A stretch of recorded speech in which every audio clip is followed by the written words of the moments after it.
Welcome students. ਅੱਜ ਅਸੀਂ BEd second semester ਦਾ 9ਵਾਂ paper educational policy and planning in contemporary India ਦੇ ਸ਼ਾਰਟ ਨੋਟਸ ਕਰਾਂਗੇ, ਜਿਹੜੇ ਐਗਜ਼ਾਮੀਨੇਸ਼ਨ ਪੁਆਇੰਟ ਨਾਲ ਤੁਸੀਂ ਕਰ ਸਕਦੇ ਹੋ। ਤੇ ਸੈਕਸ਼ਨ ਏ ਦੇ ਵਿੱਚ ਤੁਹਾਡੇ 3 ਲੈਸਨ ਨੇ। ਜਿਵੇਂ ਸਿਲੇਬਸ ਦੀ ਗੱਲ ਕਰੀਏ ਅਸੀਂ, ਸੈਕਸ਼ਨ ਬੀ ਦਾ ਥੋੜ੍ਹਾ ਸਿਲੇਬਸ ਆ ਜਿਹੜਾ ਉਹ ਚੇਂਜ ਹੋਇਆ ਤੁਹਾਡਾ। ਸੈਕਿੰਡ ਅਤੇ ਥਰਡ ਲੈਸਨ ਕੱਟੇ ਗਏ ਅਤੇ ਇਹਦੀ ਜਗ੍ਹਾ 'ਤੇ ਨਿਊ ਐਜੂਕੇਸ਼ਨ ਪਾਲਿਸੀ 2020 ਜਿਹੜੀ ਇਹ ਤੁਹਾਡੀ ਐਡ ਹੋਈ ਆ। ਅਤੇ ਇਸ ਨਵੇਂ ਸਿਲੇਬਸ ਦੇ ਅਕੋਰਡਿੰਗ ਹੀ ਅਸੀਂ ਜਿਹੜਾ ਇਹ ਪੇਪਰਾਂ ਦੀ ਤਿਆਰੀ ਕਰਨੀ ਆ। ਤਾਂ ਲੌਂਗ ਕੁਐਸਚਨ ਅਸੀਂ ਬਾਅਦ 'ਚ ਡਿਸਕਸ ਕਰਾਂਗੇ।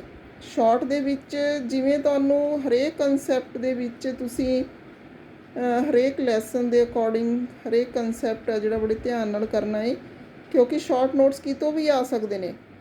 ਤਾਂ ਤੁਹਾਡੇ ਸਿਲੇਬਸ ਦੇ ਵਿੱਚੋਂ ਕਿਤੋਂ ਵੀ ਆ ਸਕਦੇ ਨੇ, ਇਸ ਲਈ ਬੜੇ ਧਿਆਨ ਨਾਲ ਤੁਸੀਂ ਇਸ ਦੀ ਤਿਆਰੀ ਕਰਨੀ ਆ। ਇਸ ਤੋਂ ਇਲਾਵਾ ਜਿਹੜਾ ਪ੍ਰੀਵੀਅਸ ਈਅਰ ਕੁਐਸਚਨ ਪੇਪਰ ਨੇ ਉਹਨਾਂ ਦੀ ਬੜੇ ਧਿਆਨ ਨਾਲ ਤੁਸੀਂ ਦੇਖ ਕੇ ਤਿਆਰੀ ਕਰਨੀ ਆ, ਕਿਉਂਕਿ ਉਹਦੇ ਅਕੋਰਡਿੰਗ ਹੀ ਤੁਹਾਨੂੰ ਕੋਸ਼ਿਸ਼ ਹੁੰਦੀ ਹੈ ਕਿ ਕੁਐਸਚਨ ਪੇਪਰ ਬਣ ਕੇ ਆਉਂਦਾ ਹੈ। ਤਾਂ ਹੁਣ ਅਸੀਂ ਸ਼ਾਰਟ ਨੋਟਸ ਕਰਾਂਗੇ। ਸਾਰੇ ਸਿਲੇਬਸ ਦੇ ਵਿੱਚੋਂ ਕੋਸ਼ਿਸ਼ ਕੀਤੀ ਆ ਕਿ ਤੁਹਾਨੂੰ ਸ਼ਾਰਟ ਨੋਟਸ ਨੇ ਜਿਹੜੇ ਉਹ ਦੱਸੇ ਜਾਣ। ਤਾਂ ਲੈਸਨ 1 ਆ ਜਿਹੜਾ ਤੁਹਾਡਾ ਐਜੂਕੇਸ਼ਨ ਪਾਲਿਸੀ ਵਾਲਾ ਲੈਸਨ ਆ, ਉਹਦੇ ਵਿੱਚੋਂ ਸ਼ਾਰਟ ਨੋਟਸ ਨੇ। ਵਾਟ ਇਜ਼ ਐਜੂਕੇਸ਼ਨ ਪਾਲਿਸੀ, ਸਿੱਖਿਆ ਦੀ ਨੀਤੀ ਕੀ ਹੁੰਦੀ ਹੈ। Define education policy, areas under education policy, ਸਿੱਖਿਆ ਨੀਤੀ ਦੇ ਅਧੀਨ ਕਿਹੜੇ ਕਿਹੜੇ ਖੇਤਰ ਆਉਂਦੇ ਨੇ।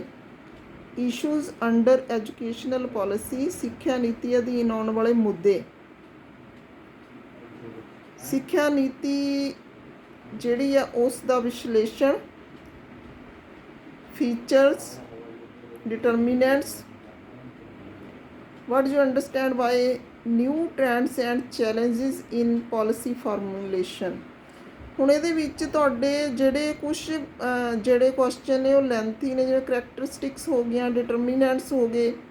ਤਾਂ ਇਹਦੇ ਵਿੱਚ ਤੁਸੀਂ ਸ਼ਾਰਟ ਨੋਟਸ ਦੇ ਵਿੱਚ ਸਾਰੇ ਜਿਹੜੇ ਹੈਡਿੰਗ ਨੇ ਉਹਨਾਂ ਨੂੰ ਲਾਈਨਾਂ ਦੇ ਵਿੱਚ ਕਨਵਰਟ ਕਰਕੇ 1 2 3 4 ਨੰਬਰਿੰਗ ਕਰਕੇ, ਜਿਹੜੇ ਸ਼ਾਰਟ ਨੋਟਸ ਨੇ ਜੇ ਮੈਕਸੀਮਮ ਨੰਬਰਿੰਗ ਕਰਕੇ ਕੀਤੇ ਜਾਣਗੇ ਤਾਂ ਜ਼ਿਆਦਾ ਵਧੀਆ ਨੰਬਰ ਆਉਂਦੇ ਨੇ ਪੈਰਾ ਲਿਖਣ ਦੀ ਬਜਾਏ। ਜੇ ਕਿਤੇ ਕਿਸੇ ਕੁਐਸਚਨ 'ਚ ਬਣਦਾ ਹੀ ਪੈਰਾ ਹੈ ਤਾਂ ਉੱਥੇ ਤਾਂ ਤੁਸੀਂ ਲਿਖ ਸਕਦੇ ਹੋ।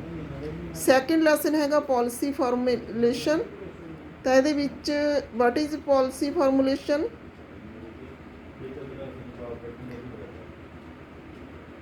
Right general guidelines for changing policies, ਨੀਤੀ ਤਬਦੀਲੀ ਲਈ ਸਧਾਰਨ ਦਿਸ਼ਾ ਨਿਰਦੇਸ਼ ਕਿਹੜੇ ਨੇ।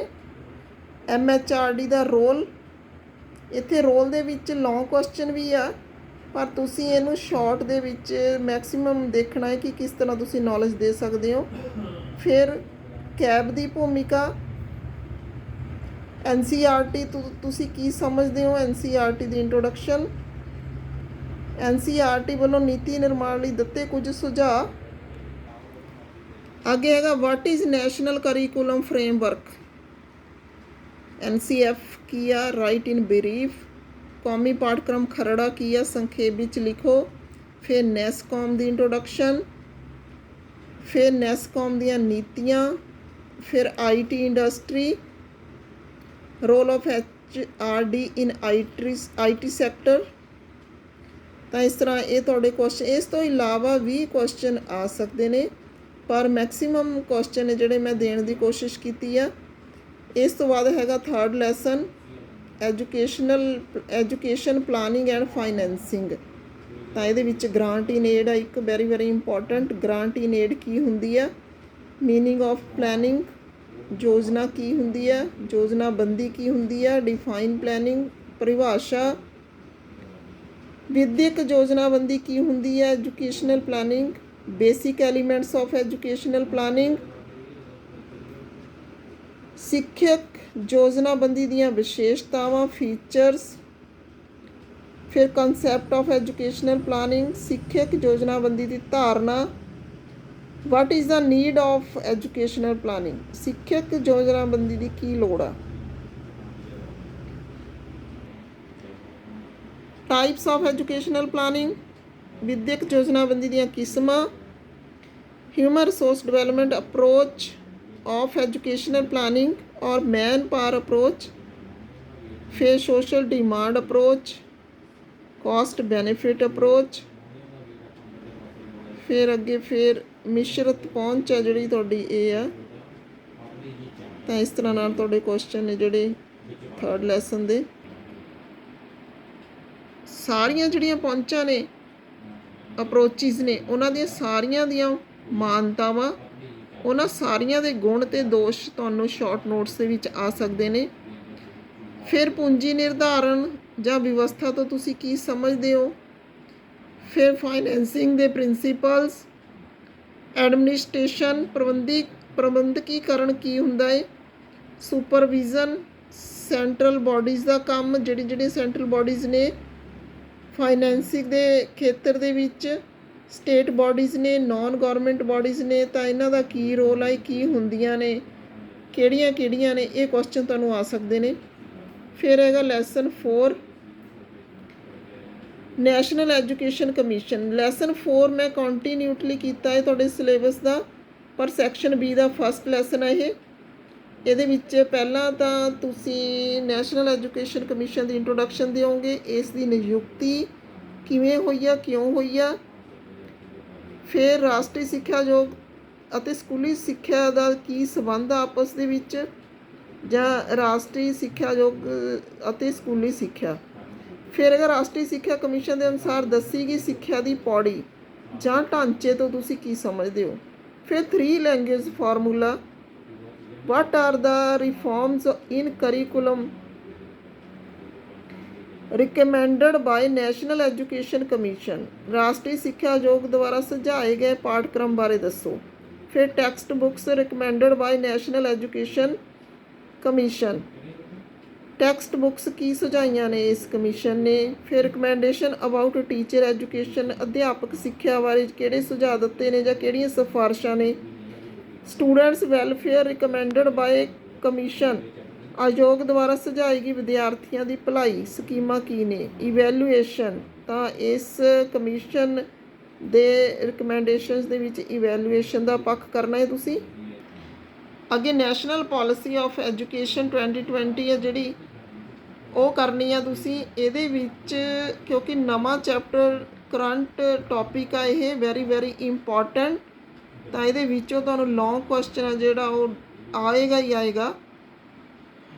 तो शॉर्ट दे विच भी क्वेश्चन कोई भी आ सकता है। गिव इंट्रोडक्शन, इसकी इंट्रोडक्शन देनी। राष्ट्रीय सिक्ख्या नीति 2020 द्वारा सुझाए स्कूल सिक्ख्या लई मियारी सैटिंग ते मानता बारे तुसी की जानते हो।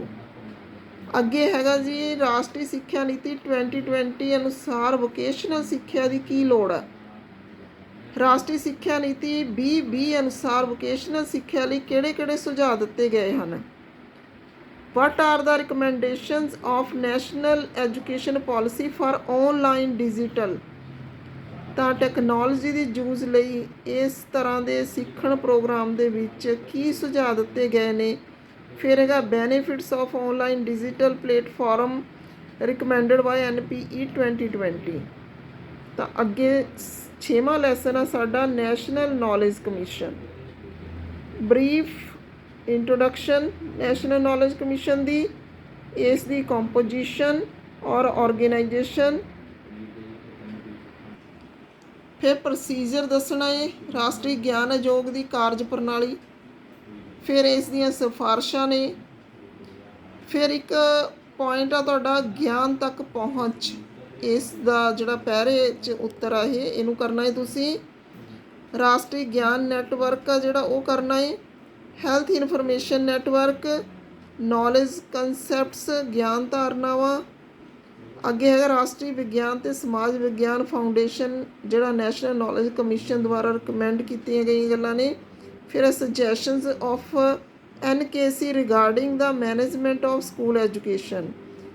फिर अगे है उच्च सिक्ख्या के संबंध में राष्ट्रीय ज्ञान आयोग दियां सलाहां की ने, सुजैशनस की ने, सुझाव की ने। फिर कंस्ट्रक्शन ऑफ IRAHE, अगेगा फंक्शंस ऑफ IRAHE, इम्पैक्ट और फॉलोअप ऑफ NKC रिकमेंडेशंस। ਆਯੋਗ ਦੀਆਂ ਸਿਫਾਰਸ਼ਾਂ ਦਾ ਪ੍ਰਭਾਵ ਜਾਂ ਅਨੁਵਰਤੀ ਕੰਮ। ਫਿਰ ਹੈਗਾ ਰਾਸ਼ਟਰੀ ਕੌਸ਼ਲ ਵਿਕਾਸ ਮਿਸ਼ਨ। ਅੱਗੇ ਤੁਹਾਡਾ ਟੌਪਿਕ ਆ Birla Ambani report on privatisation of higher education. ਤਾਂ ਇੰਪੋਰਟੈਂਟ ਟੌਪਿਕ ਆ, ਇਸ 'ਤੇ ਕੁਐਸਚਨ ਨੇ। ਭਾਰਤ ਵਿੱਚ ਉੱਚ ਸਿੱਖਿਆ ਦੇ ਨਿੱਜੀਕਰਨ ਬਾਰੇ ਤੁਸੀਂ ਕੀ ਜਾਣਦੇ ਹੋ? ਸੰਖੇਪ ਵਿੱਚ ਦੱਸੋ ਜਿਹੜੇ ਕਮੇਟੀਆਂ ਨੇ ਪ੍ਰਾਈਵੇਟਾਈਜੇਸ਼ਨ ਨੂੰ ਆਫਰ ਕਰਦੀਆਂ ਨੇ ਜਾਂ ਉਹਦੇ ਬਾਰੇ ਰਿਪੋਰਟਸ ਦਿੰਦੀਆਂ ਨੇ, ਬਰੀਫ 'ਚ ਦੱਸੋ ਉਹਦੇ ਬਾਰੇ। ਫਿਰ ਹੈਗਾ ਭਾਰਤ ਵਿੱਚ ਸਿੱਖਿਆ ਦੇ ਨਿੱਜੀਕਰਨ ਦੇ ਸੰਬੰਧ ਵਿੱਚ ਬਿਰਲਾ ਅੰਬਾਨੀ ਦੀ ਰਿਪੋਰਟ ਦੀਆਂ ਸਿਫਾਰਸ਼ਾਂ। ਫਿਰ ਹੈਗਾ ਕ੍ਰਿਟਿਸਿਜ਼ਮ ਆਫ ਦਾ ਰਿਪੋਰਟ, ਆਲੋਚਨਾ ਰਿਪੋਰਟ ਦੀ। ਫਿਰ ਹੈਗਾ ਤੁਸੀਂ ਉੱਚ ਸਿੱਖਿਆ ਦੇ ਵਪਾਰੀਕਰਨ ਤੋਂ ਕੀ ਸਮਝਦੇ ਹੋ। ਫਿਰ ਹੈਗਾ ਲੈਸਨ 8 ਸਕਿੱਲ ਡਿਵੈਲਪਮੈਂਟ ਮਿਸ਼ਨ, ਇਹਦੀ ਇੰਟਰੋਡਕਸ਼ਨ ਦੇਣੀ ਹੈ ਸਭ ਤੋਂ ਪਹਿਲਾਂ। ਫਿਰ ਸਕੀਮ ਤੇ ਪ੍ਰੋਸੀਜਰ। ਫਿਰ ਪਾਲਿਸੀ ਫਰੇਮਵਰਕ, ਜਿਹੜਾ NSDM means national development mission ਜਿਹੜਾ ਪ੍ਰੋਗਰਾਮ ਆ, ਉਹਦੇ ਵਿੱਚ ਕੀ ਜਿਹੜੀਆਂ ਪਾਲਿਸੀ ਫਰੇਮਵਰਕ ਉਹ ਕੀ ਆ। ਆਬਜੈਕਟਿਵਸ ਆਫ ਪਾਲਿਸੀ ਦੇ ਉਦੇਸ਼।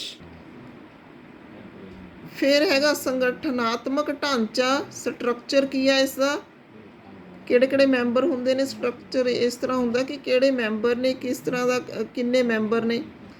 ਫਿਰ ਸਬ ਮਿਸ਼ਨਸ ਆਫ NSDM, ਇਸ ਦੇ ਜਿਹੜਾ ਰਾਸ਼ਟਰੀ ਕੌਸ਼ਲ ਵਿਕਾਸ ਮਿਸ਼ਨ ਹੈ, ਇਸ ਦੇ ਉਪ ਮਿਸ਼ਨ ਮੀਨਜ਼ ਇਹਦੇ ਅੰਡਰ ਹੋਰ ਕਿਹੜੇ ਜਿਹੜੇ ਮਿਸ਼ਨ ਨੇ ਉਹ ਕੰਮ ਕਰਦੇ ਨੇ। What approach is adopted in the policy, ਇਸ ਨੀਤੀ ਦੇ ਵਿੱਚ ਜਿਹੜਾ ਤੁਹਾਡਾ ਪ੍ਰੋਗਰਾਮ ਹੈ NSDM ਦੇ ਵਿੱਚ ਅਪਣਾਈ ਗਈ ਪ੍ਰਣਾਲੀ ਕਿਹੜੀ ਹੈ।